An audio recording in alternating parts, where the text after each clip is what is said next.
حضرت علی نے فرمایا، جس نے کسی کو اکیلے میں نصیحت کی اس نے اسے سنوار دیا، اور جس نے کسی کو سب کے سامنے نصیحت کی اس نے اسے مزید بگاڑ دیا۔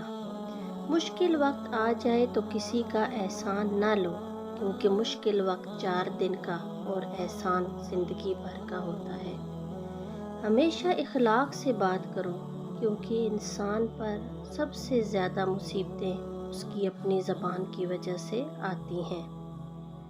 زندگی کے ہر موڑ پر صلح کرنا سیکھو، کیونکہ جھکتا وہی ہے جس میں جان ہوتی ہے، اکڑنا تو مردے کی پہچان ہوتی ہے۔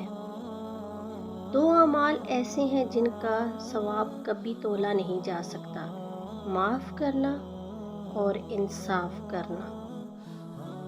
اگر تم کسی کو دھوکہ دینے میں کامیاب ہو جاتے ہو تو یہ نہ سمجھنا کہ وہ کتنا بے وقوف ہے، بلکہ یہ سوچنا کہ اس کو تم پر اعتبار